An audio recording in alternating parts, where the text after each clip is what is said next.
Hello, Looney, Josh, Hello. and we're going to talk about trade and its fundamentals, bananas for eggs and things like that. Eggs for bananas. Yeah, selling. So I'm coming along, and right now we've got like money or currency, which is short-term medium of exchange, and that is grand for a really short kind of thing, but the problem is our currency should have value attached to it that doesn't go negative. Yeah. Unfortunately, we don't get that because, you can get like inflation at 3% and then earn 1% on your account, so your value is slowly decreasing over time. So that's all well and good. The problem we had with like bartering eggs for bananas or using gold, we'll move to gold, but eggs for bananas it was impossible for me to have enough bananas to buy a house in. You can't populate and grow that many items in order to cash out and to go and buy something significant and large, right? So it might be fine to get some eggs off you. Small micro transactions almost rather than larger, Yeah. So bananas for eggs and all that is cool, but we abstracted on top of that with things like gold because it's a good store of value. Everybody considers it precious because it's rare and limited in supply, but it brought a load of problems with it, which is how we ended up with currency. So it's kind of a bit of a road along that. And all the problems we have now as well. Yeah. Yeah. So what happened with bananas for eggs is that we started leaving. We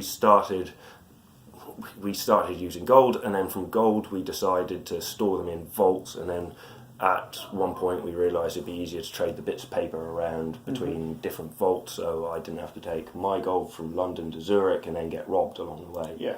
People also use these vaults because having gold in your house is makes you a honeypot and a target. Yeah. So that's why we ended up with gold, and then we moved on to these tickets between entities that trust each other. The vault in Zurich and the vault in London are happy to talk to each other because they know and trust each other. Then what happened is these vaults or these money lenders started lending the money, and from that, or lending the gold. And then from that, we ended up on a fractional reserve system, which means they keep some of the stock because not everybody's going to go and withdraw at the same time. So it creates a liquidity, a loan structure. It allows them to trade, make profit based on stuff that doesn't actually exist. That's fine so long as it works and the trusted bodies are being responsible, but Poor the other one. but this is not exactly where we've gotten to yet. No, very true. That brings us up to kind of the banks, who are those entities, or at least the central banks, the Federal Reserve, the ECB, the IMF. These liquidity reserves are fractional in nature, and that debases the currency, along with the fact that they print the stuff which they issue to the government for a IOU, aka a bond. Yep. And there's a whole lot more in that system that I'm going to cover in another video. But the point being is that it's great for trading, apart from they siphoned off all the value from it, and they continue to do so, which creates a noose around the neck of society. Then we got cryptocurrencies, which are really, really cool and interesting because I'm now able to transact much like cash, but digitally rather than through a bank and a centralised intermediary. So I can trade peer-to-peer without anybody giving me hassle. The only problem is that shit tons of these cryptocurrencies popped up, and they're all little bits of business and stuff like that. However, if they are a separate chain, it's quite hard to trade them, so we ended up with the exchanges, which ties into what we were talking about. So these exchanges, they actually started in Gamerland with Magic the Gathering. That was Mt. Gox, and Mt. Gox allowed you to trade your Bitcoin to another party and another party to trade you something else back, fiat, Bitcoin. I don't really know. I wasn't around in the days of Mt. Gox. They used to allow you to trade Magic cards or Magic the Gathering cards, digital ones or something, until they rebranded and started doing it with Bitcoin. But it's still essentially the same thing as a mechanism behind it. Problem with this was it's fractional reserve, much like the banks, and Mt. Gox ended up collapsing because fucking they don't have enough money to cover the stuff that they didn't have, and it was essentially a run on it, or it's a bit shady because the owner might have just run away with the money and stuff like that. Yeah, again, it goes back to being responsible with the money, right? Yeah, centralised intermediaries being responsible with money. They're fine if they are. If they're not, which they're largely never, then it's a problem. Yeah. So Mt. Gox collapsed, and we've had other problems like Bitfinex, which had a big hack, and then they had to repay stuff. So centralised intermediaries are honeypots. Moving on from that is the concept of decentralised exchange, and the problem is going between coins because there's no mechanism for Bitcoin to trade into Litecoin, or at least there didn't used to be. Versa, yeah. To do it peer-to-peer, you had to go through this centralised exchange. With Ethereum, we have loads of ERC20 compatible tokens and smart contracts and all that within the ecosystem, which is fantastic because it means you can build a decentralised exchange for those assets at least. So that means I can now trade my food coin for your Digex DAO gold. And we're back to eggs and bananas. Pretty much, yeah. So what happens with decentralised exchanges is you have a little economy here, a little economy here, a little economy here, a little economy here, and now we've got 0x, which is building the protocol there for all of these to start talking to each other. When they do that, because they're limited economics in each of these markets, because here is a pile of food, when food becomes scarce the value will go up. Here is a pile of music, when the tokens to pay for the music are scarce the value goes up. Same mechanism in all of these tokens, and now we have a way to start doing that with them, which is essentially decentralized exchange. My description is probably not very good, so the analogy that worked for you after some verbiage from me. Yeah, you have to excuse me as well because we were rather inebriated at the time. it made sense to me that you have to excuse me as well because I don't know much about crypto. Josh is pushing me through and showing me the ways in which everything is moving forwards and ways I can get into it. And so for me, I have to put a relative cause towards it in terms of comparisons of something that I already understand, no more than, say, language or any other sort of complicated learning procedure. So we likened it to Runescape. And similarly, when the exchange didn't exist, for people that don't understand, Runescape is a game of which it's a MMORPG. And basically, it's the same sort of style. You run around killing stuff and you get money. You know, it's the same old jarg.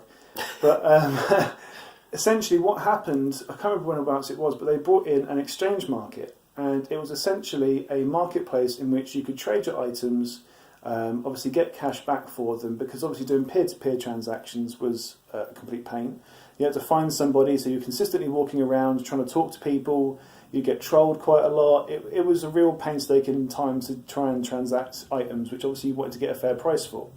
Going back to... So they brought in the marketplace. Yeah. I didn't know this. Yeah, so the marketplace essentially, I guess it kind of revolutionised it. There was one central place in which you could go to, but it connected to every single player. So again, you could compare the marketplace to the decentralised nature of crypto, and then obviously each person could be those... Well, the players would be the cryptos, and the market would be the exchange. The exchange, yeah.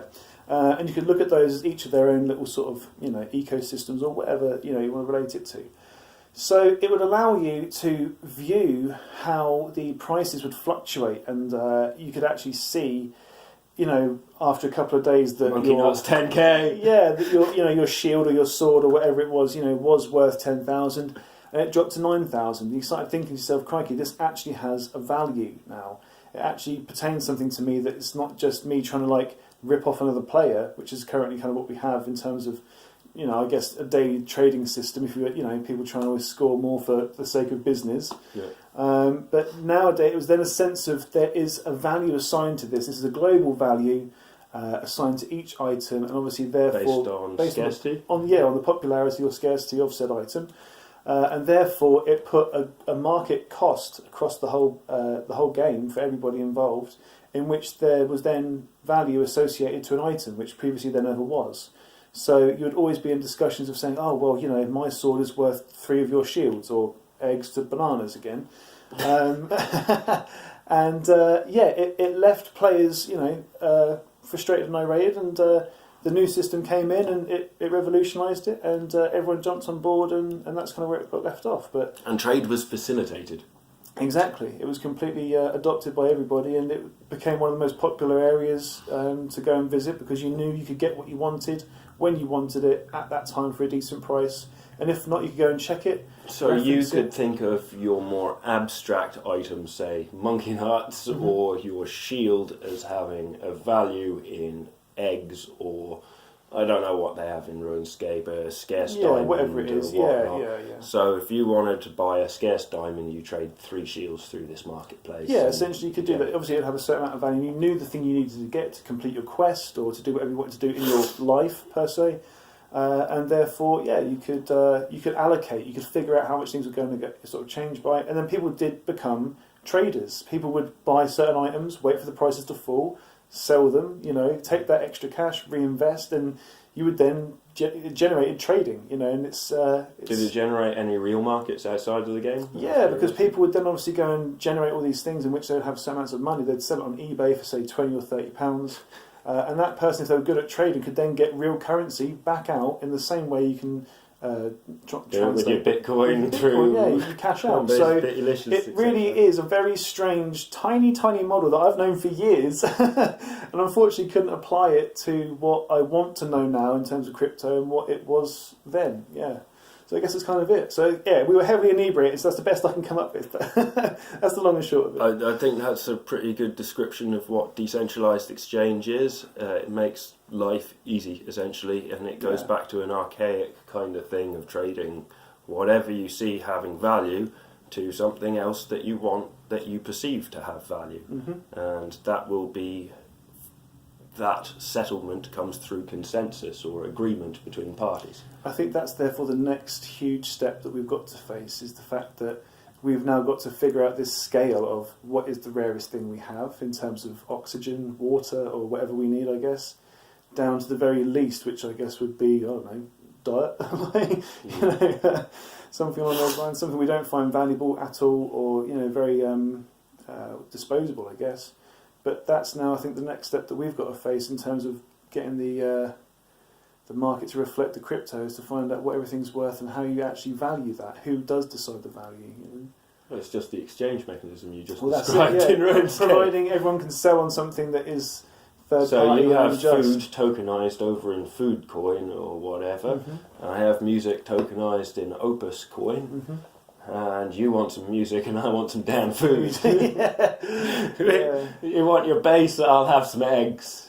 And therefore, based on how many eggs are being bought from that one person, Now, if you don't want to trade your food for my music has a value to somebody else over in the marketplace, which they'll buy it for, which then just gets changed into your thing, which is essentially the RuneScape 3 shields for a rare diamond. Yeah. Have you got that diamond then? No. So I think that's a pretty good explanation. I'll say goodbye. Adios, amigos. Big love.